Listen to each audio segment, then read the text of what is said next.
Hadirin sekalian, sikit lagi ucapan saya pada malam ini. Baru-baru ni tuan-tuan kita lihat bagaimana kemasukan ataupun kebanjiran ramainya anak-anak muda bersama dengan perjuangan PAS. Tuan-tuan di bawah sana saya yakin dan percaya hari ini ramai anak-anak muda yang telah bersama dengan PAS. Yang terdekat baru-baru ini di Negeri Sembilan, pengumuman secara terbuka 14 orang tokoh-tokoh besar di negara kita yang telah menyertai perjuangan PAS. Sebagai mereka inilah anak-anak muda. Ada yang bekas menteri masuk PAS. Ada yang pernah menjadi esko kerajaan negeri bersama dengan PAS. Ada yang menjadi wakil rakyat, ahli parlimen, ahli dewan negeri bersama dengan PAS. Ada tokoh akademik, orang bijak pandai masuk bersama dengan PAS. Ada orang yang aktif dengan bidang kesenian, bukan calang-calang, bukan setakat orang kata orang-orang biasa. Makanya orang yang terkenal, orang terlibat dalam dunia artis, dunia kesenian bersama dengan PAS. Ada bekas pemain kebangsaan. Siapa nama beliau, tuan-tuan? Siapa nama beliau? Tuan-tuan ingat yang masuk PAS baru ni? Siapa? Azlan Johar, tuan-tuan. Saya bila sebut nama Abang Lan ni rasa sayu dan sedih ingatkan tentang kisah beliau. Beliau sedang mengulas apa, tuan-tuan?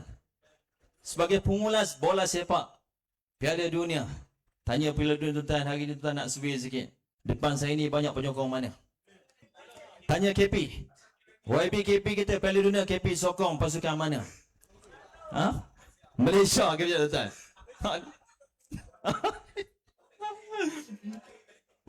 Minta YB depa minta tarik balik.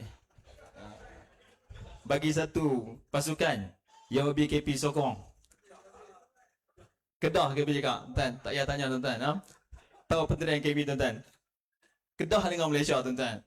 Tuan-tuan sekalian, Abang Azlan Johar ni, tuan-tuan pun tahu, malam diumumkan nama beliau bersama dengan PAS. Apa berlaku pada beliau? Itulah malam terakhir beliau sebagai pengulas bola sepak Piala Dunia, tuan-tuan. Kesian dia, tuan-tuan. Tuan, dia profesional, itu bidang dia. Dia bercakap bidang dia. Tuan-tuan, kenapa kerajaan ini terlalu takut, terlalu bacul sampai tahap begini, tuan-tuan? Kenapa begini? Anak muda tak suka politik sebegini. Orang muda tengok, tuan-tuan. Zaman dulu bolehlah mereka tutup perkara ini. Zaman dulu mungkin mereka boleh tutup suara ini. Dulu tidak ada live sebegini, tuan. Tidak ada TikTok, tidak ada Instagram, tidak ada Facebook, tidak ada media sosial sebegini, tuan-tuan. Hari ini, tuan-tuan, malam ni mereka buat silap, malam ni mereka buat zalim pada orang, malam ni juga insya-Allah perkara itu akan tersebar ke seluruh negara. Itu yang berlaku baru ini. Dan tuan-tuan sekalian, itu berlaku kepada Abang Azlan Johar ni. Tuan-tuan, walau macam mana pun dia tidak berganjak, kita betul-betul respect Abang Azlan.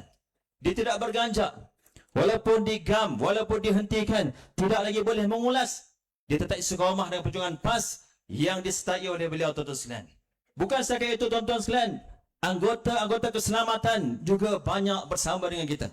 Pencen-pencen tentera, pencen-pencen polis, pesara polis, veteran-veteran tentera hari ini ramai bersama dengan perjuangan PAS. Inilah perkara yang, tuan-tuan, yang sedang kita hadapi ketika ini. Tuan-tuan sekalian, sebab itulah saya nak seru kepada kita semua.